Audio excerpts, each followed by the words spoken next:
Hi friends, welcome all of you to our YouTube channel climax English classes Bansur. आप सभी का हमारी YouTube channel climax English classes Bansur में स्वागत है। आज हम हमारे इंग्लिश में लिटरेरी फॉर्म्स और फिगर ऑफ स्पीच के बारे में पढ़ेंगे। फिगर ऑफ स्पीच मतलब अलंकार पढ़ेंगे हिंदी में जिन्हें कहते हैं।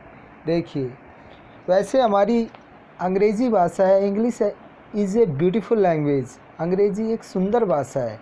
इसमें आप अपने जो एक्सप्रेशंस हैं, अपने आइडियाज़, व्यूज़, जो भी आपके विचार हैं, उनको आप बहुत ही बेहतर ढंग से इफ़ेक्टिव रूप में यूज कर सकते हो अपनी किसी बात को प्रस्तुत करने के लिए। तो अपनी बात को बहुत ही अच्छे तरीके से प्रस्तुत करने के लिए हम उसके अंदर कुछ शब्दों का प्रयोग करते हैं, तो उसे फिगर ऑफ स्पीच कहा जाता है। जैसे फिगर ऑफ स्पीच की डेफिनेशन है, figures of speech increase the beauty and effectiveness of language. कि फिगर्स ऑफ स्पीच हैं जो भाषा की प्रभावशीलता और सुंदरता में वृद्धि करते हैं।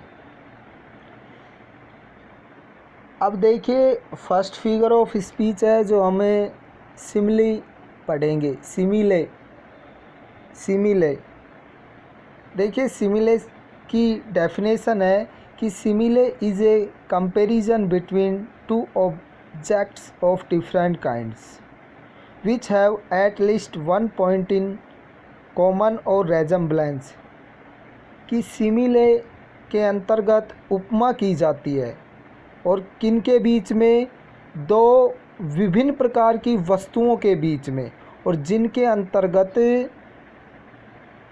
कम से कम एक गुण समान हो।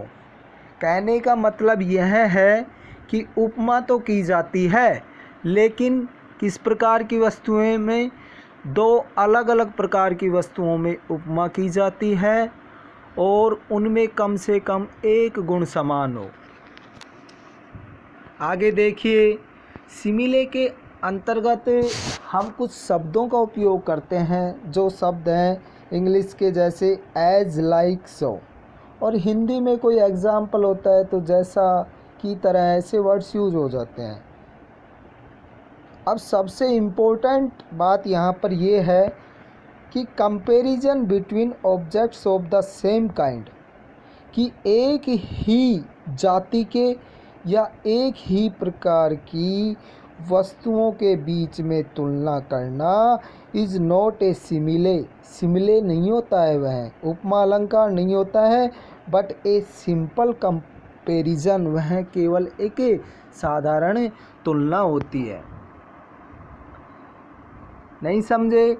समझने की कोशिश कीजिए कि सिमिले के अंतर्गत हमें दो विभिन्न प्रकार की वस्तुओं में तुलना करते हैं और केवल एक ही जाति की या समान जाति की वस्तुओं या व्यक्तियों के अंतर्गत तुलना की जाती है, तो वह कंपैरिजन होता है। और सिमिले में दो विभिन्न प्रकार की वस्तुएं विभिन्न प्रकार की होनी चाहिए। एग्जाम्पल के द्वारा क्लियर करते हैं इस बात को। देखिए, फर्स्ट एग्जाम्पल है, Rakesh is as brave as a lion. कि राकेश है जो एक शेर की तरह बहादुर है। सबसे पहले इस एग्जाम्पल को हम समझेंगे। फर्स्टली हमने देखा इस एग्जाम्पल में एज का प्रयोग किया गया है। यहाँ से क्लियर बात हो रही है कि इस सेंटेंस में फिगर ऑफ स्पीच सिमिले है। दूसरी बात यह है कि यहाँ पर राकेश की तुलना, राकेश को शेर की तरह बहादुर बताया गया है। कि राकेश है जो शेर की तरह बहादुर है, शेर की तरह। ठीक है, मेरे कहने का तात्पर्य यह है कि वो शेर की तरह बहादुर है। शेर तो नहीं है वो, शेर की तरह बहादुर है वो। He fought like a lion in the battle. कि वह लड़ाई में उसने एक शेर की तरह लड़ा। अब कहने का तात्पर्य यह है कि इस सेंटेंस में ऐसा तो है नहीं कि राकेश था जो शेर बन गया। उसने शेर की तरह बहादुरी पूर्वक लड़ा। थर्ड एग्जाम्पल है हमारा my heart is like A singing bird, कि मेरा दिल है जो एक गाने वाले पक्षी की तरह है।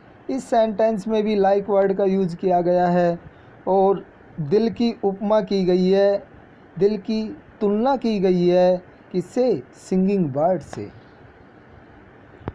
आई wonder lonely as a cloud, कि मैं अकेला एक बादल की तरह घूमता रहा।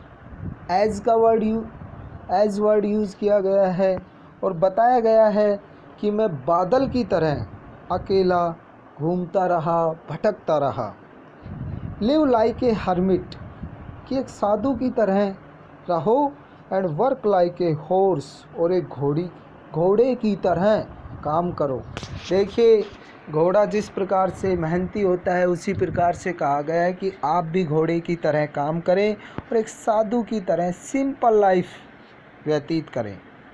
तो इन सभी वर्ड्स में कहीं पर लाइक का यूज़ किया जा रहा है, कहीं पर सो का यूज़ किया जा रहा है, कहीं पर एज का।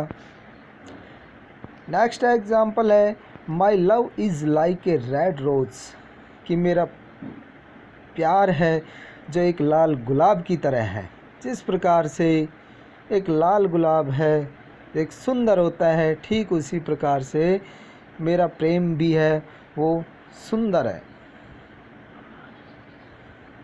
ठीक है दोस्तों, कल की क्लास में हम next figure of speech metaphor पढ़ेंगे।